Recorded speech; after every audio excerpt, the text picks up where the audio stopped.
Hello! In this video I'm going to introduce you to the 7th World Chess Champion Vasily Smyslov, making use of his book Smyslov's Best Games. This is Volume 1, 1935 to 1957. Smyslov writes about his life as well as sharing his best games. And this extract from the period when he was a small boy might help us to learn how we might become better players. So let's look what he has to say. In chess, and I immediately became fascinated by it, for the next few years my father was to be my sole teacher and opponent. From the very start, he instilled in me a love for so-called simple positions, with the participation of only a few pieces. It is they that enable an inexperienced player not only to understand, not also to gain a deep feeling for what each piece is capable of. I don't know, perhaps I rather overrate this factor, but even so, I am inclined to think that it played an important role in my development as a chess player. Because to remember how the pieces move is not difficult, whereas to sense their peculiarities, their strength and impotence in different situations on the board, the limits of their capabilities, what they like and what they don't like, and how they behave in various conflicts. To understand and feel all this is much more difficult and also much more important. Later, when a player grasps the technique of the game and acquires the necessary knowledge, and this is accessible to anyone, such a mutual understanding between him and the pieces under his control liberates his thoughts, enabling him to see that which often remains concealed to purely logical analysis. It is then that the innate ability of a player, which I call a sense of harmony, manifests itself. A person's sense of harmony is endowed by nature. It remains with him forever, and it is a weapon that he can use at all stages of the game in the most complex situations on the board. I do not know how justified and how universally suitable these ideas are, or to what extent my father was guided by them. Most probably, he was following a tried and tested teaching method, from the simple to the complicated, and possibly Capablanca's recommendation to begin studying chess with the endgame. In those years, Capablanca's book, Chess Fundamentals, was reprinted several times in a Russian translation.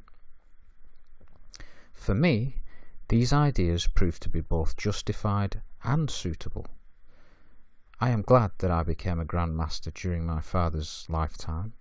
He died in 1943, and he could see that his efforts had not been in vain.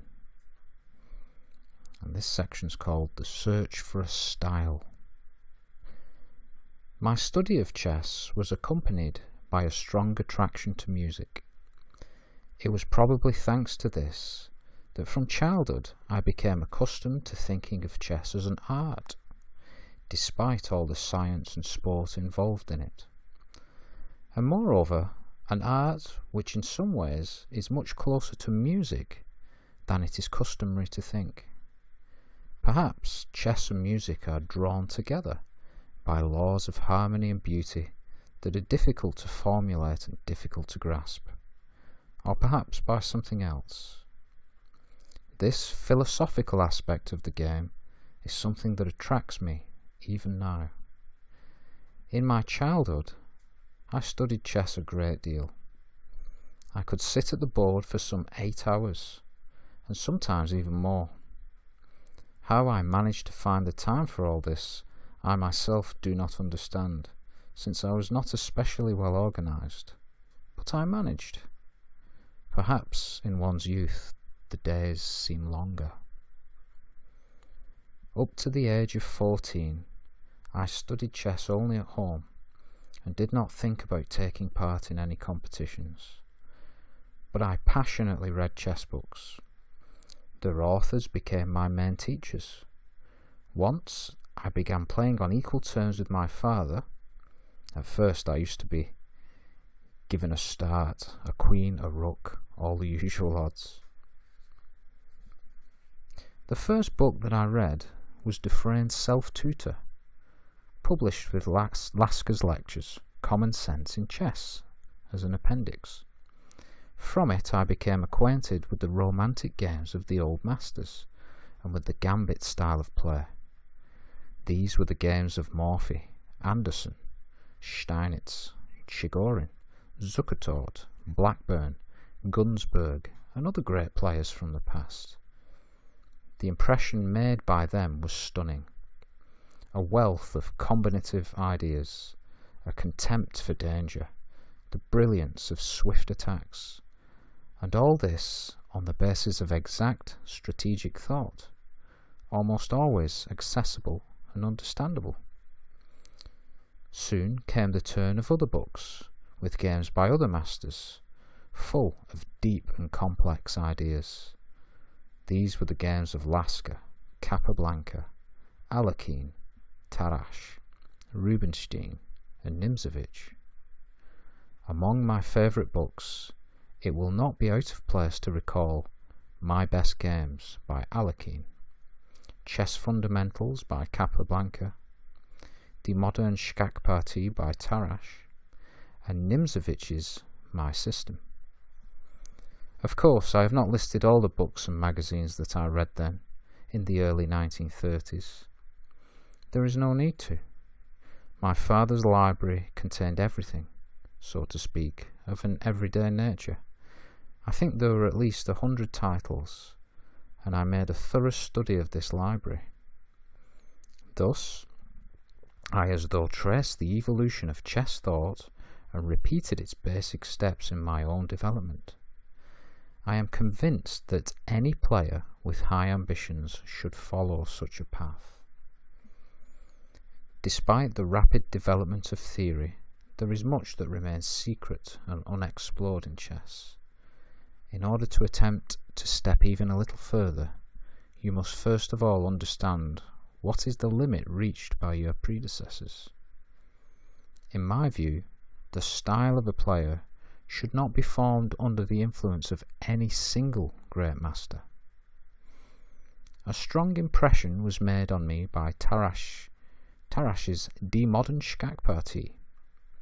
Although he was an outstanding player in his heyday, he was not one of that vanguard of chess thinkers who blaze new trails and open new chess horizons. A popularizer of Steinitz's ideas, Tarrasch made them accessible to ordinary players. Thanks to him, I was able to understand and properly evaluate the importance of the theory of Steinitz, the first chess philosopher. I also gleaned many interesting ideas from the books of Nimzowitsch, Tarrasch's temperamental and talented opponent. His My System is especially splendid. And of course, first and foremost from the games of the great masters Chigorin and Alekhine, who were able to reveal unusual concrete ideas in a position.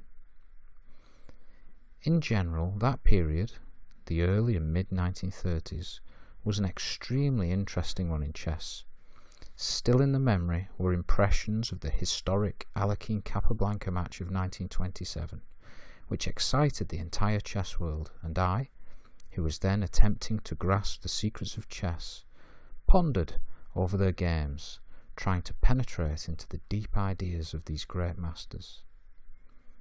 That was a time when arguments were raging on the ideological essence of chess, and when opening theory was being enriched by new discoveries. In striving to absorb the entire aroma of the times, I did not seek individual moves, even though they might be beautiful or unexpected, but ideas and conceptions. I wanted to get to the heart of the matter, to grasp the logic of the development of events on the board, both in games by players from the past and in the games of contemporary masters. Under the influence of these events, arguments, diametrically opposed opinions and theoretical discoveries, my playing style was formed, a style which many consider universal. The combination of opposing influences made it such, or at any rate, saved it from being too one-sided.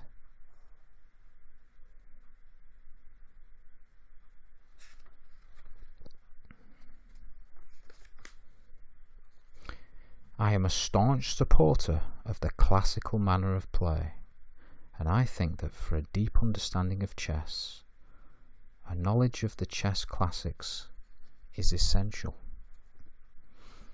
Okay, so Smyslov thinks that it's important to study the chess classics. So I suggest that we begin by studying his chess classics, his own best games from the book. And in the next video, we'll look at game 1. Thank you for watching or listening.